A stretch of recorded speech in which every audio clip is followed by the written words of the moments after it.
안녕하세요. 오늘 여러분과 함께 뛰어들 주제는 정말 뜨거운 AI 칩 시장입니다. 한 기업이 시장을 꽉 잡고 있는 듯 보이는데 거대 클라우드 기업들이 이걸 뒤흔들려고 자체 칩 개발에 나서면서 정말 격전이 벌어지고 있죠. 네, 맞습니다. AI 기술 발전 속도만큼이나 이 칩 시장 변화 속도도 어마어마합니다. 그렇죠. 과연 엔비디아 독주가 계속될지 아니면 정말 새로운 시대가 열릴지 오늘 그 핵심을 좀 파헤쳐 보겠습니다. 네, 이게 단순히 칩 성능 경쟁 이걸 넘어서서요. AI 개발에 어떤 주도권을 누가 쥐느냐 이런 싸움으로 번지고 있거든요. 기존 강자의 전략, 또 도전자들의 반격, 그 배경까지 한번 깊숙이 들여다보시죠. 역시 엔비디아 이야기부터 시작해야 할 것 같습니다. AI 가속기 시장의 거의 80%? 그 정도를 차지하면서 정말 막강한 영향력을 행사하고 있잖아요. 네, 그렇죠. 최근에는 AI 공장 프로젝트까지 추진한다고요. 이건 좀 단순한 칩 판매 그 이상인 것 같은데요. 맞습니다. 엔비디아의 그 AI 공장 전략은요.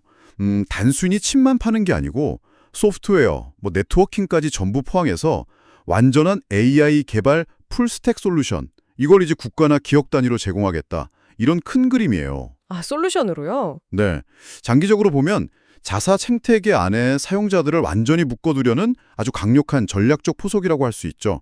뭐랄까 하드웨어 성장세가 언젠가는 좀 둔화될 수도 있다.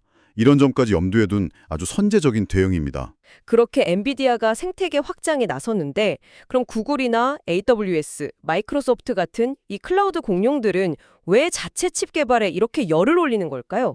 결국 제일 큰 건 비용 절감 아닌가요? 엔비디아 칩이 워낙 비싸다는 얘기가 많으니까요. 비용 물론 중요합니다. 아주 중요한 이유 중 하나죠. 근데 그게 전부는 아니에요. 아, 전부는 아니다. 네. 좀 더 근본적으로 보면요. AI 개발의 어떤 주권이라고 할까요? 이걸 확보하려는 움직임으로 봐야 합니다. 주권이요? 네. 자체 칩이라는 게 단순히 돈 아끼는 수단을 넘어서 그 미래 AI 서비스의 차별화나 혁신 속도를 이제 자기들이 직접 통제하겠다. 이런 의지의 표현이거든요. 아하. 예를 들어서 자기들 거대 언어 모델 운영에 딱 맞는 최적화된 칩을 만들면 성능 효율은 극대화하면서 엔비디아 의존도도 낮출 수 있으니까요. 공급망 관리 측면에서도 당연히 유리하고요. 그렇군요. 단순히 비용 문제가 아니라 더 큰 전략적인 판단이 깔려 있군요. 실제 사례들을 보면 경쟁이 정말 치열한 것 같습니다. AWS의 그 트리니엄 칩은 비용 효율성을 내세우고 또 구글 TPU는 성능 면에서 엔비디아를 위협한다 이런 얘기도 있던데요. 네, 구글 같은 경우는 최신 TPU 성능이 상당 수준에 올라왔다 이렇게 자신하고 있고요. AWS는 올해 나올 트레니엄 3에서 성능이랑 에너지 효율을 크게 개선하겠다 이런 목표를 세웠습니다. 네. 메타의 MTIA나 마이크로소프트의 마야도 마찬가지고요. 심지어 그 GPT 개발사 오픈AI까지 자체 칩 개발에 나섰다는 건 이 흐름이 얼마나 거센지를 보여주는 좀 상징적인 사건이라고 할 수 있죠. 와, 오픈 AI까지요? 정말 대단하네요. 근데 이렇게 자체 칩을 만들려면 기술력이 정말 엄청나게 필요할 텐데요. 어떤 기술들이 좀 핵심이고 또 외부 파트너들하고 협력은 어떻게 이루어지나요? 핵심은 역시 그 최첨단 반도체 공정 기술입니다. 예를 들면 TSMC의 3나노 기술 같은 거요. 그리고 또한 아주 중요한 게 HBM, 즉 고대역폭 메모리입니다. 아, HBM. 요즘 많이 나오죠? 네. 이게 데이터를 칩 바로 옆에다가 여러 층으로 이렇게 쌓아 올려서 데이터 이동 거리를 극단적으로 줄이는 기술이거든요. 그래서 속도를 확 높이는 거죠. 아하, 그래서 속도가 빨라지는 거군요. 네. 이런 첨단 기술들을 구현하기 위해서 이 CSP들, 클라우드 기업들은 자체의 역량 강화도 하지만 외부 전문 기업들하고도 아주 긴밀하게 협력합니다. 협력이 필수적이겠네요. 그렇죠. 특히 마벨 같은 회사는 AWS나 마이크로소프트 같은 기업들하고 손잡고 단순 칩 설계뿐만 아니라 맞춤형 HBM 통합이라든지 초고속 데이터 전송 기술인 서데스 같은 핵심 부품 기술까지 제공하면서 아주 중요한 역할을 하고 있어요. 단순히 칩 개발을 넘어서 시스템 전체를 최적화하려는 거죠. 와, 이건 칩 하나 만드는 수준이 아니라 시스템 전체를 해로 짜는 경쟁이네요. 업계에서는 2027년이 굉장히 중요한 전환점이 될 수도 있다. 이렇게 예측한다고요.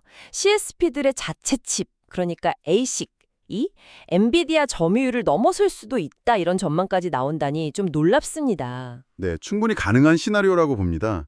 이 CSP들의 투자 규모를 보면 좀 감이 오는데요. 투자 규모요? 네, 주요 미국 하이퍼스케일러 4곳의 설비 투자, 캐펙스라고 하죠. 이게 2025년에는 3천억 달러를 훌쩍 넘을 걸로 예상돼요. 근데 그중에서도 특히 맞춤형 컴퓨팅 가속화, 그러니까 이 자체 칩 관련 투자는 연평균 성장률이 53%에 달할 것으로 기대됩니다. 53%요? 연평균? 와. 네. 이건 정말 폭발적이라는 말 외에는 설명이 안 되는 수치죠. 이 정도 투자가 계속 이어진다면 시장 판도가 충분히 바뀔 가능성이 있습니다. 기술 경쟁이나 투자 말고 다른 변수는 없을까요? 요즘엔 모든 지정학적 요인을 빼놓고 얘기하기가 어렵잖아요. 아, 맞습니다. 그것도 아주 중요한 변수죠.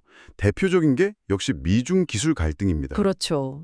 미국의 대중국 반도체 수출 통제가 오히려 중국 기업들의 자체 칩 개발을 더 가속화시키는 측면이 있어요. 뭐 화웨이 같은 기업들이 자국 내 AI 프로세서 시장 점유율을 앞으로 빠르게 높일 걸로 예상되거든요. 네. 이건 장기적으로 봤을 때 글로벌 AI 칩 시장이 어쩌면 중국 내수 시장하고 그 외 시장으로 딱 양분될 수 있다. 이런 가능성까지도 제기하게 만듭니다. 그리고 미국의 CSP들 입장에서도 공급망 안정을 위해서라도 자체 개발에 더 속도를 낼 유인이 생기는 거고요. 아, 그렇군요. 정말 복잡하게 얽혀 있네요. 그럼 정리를 좀 해보면 AI 칩 시장은 엔비디아라는 강력한 아성에 비용 효율성, 성능 최적화, 그리고 더 나아가서는 AI 개발 주도권까지 확보하려는 이 클라우드 기업들의 거센 도전이 맞붙는 형국이다. 이렇게 볼 수 있겠네요. 네, 맞습니다. 여기에 뭐 천문학적인 투자, 그리고 지정학적 변수까지 얽혀서 2027년을 기점으로 큰 변화가 예상된다는 말씀이시고요. 그렇습니다. 이건 단순한 칩 경쟁, 이걸 넘어서 AI 시대의 인프라 패권, 과연 누가 질 것인가 하는 정말 거대한 싸움이라고 봐야 합니다.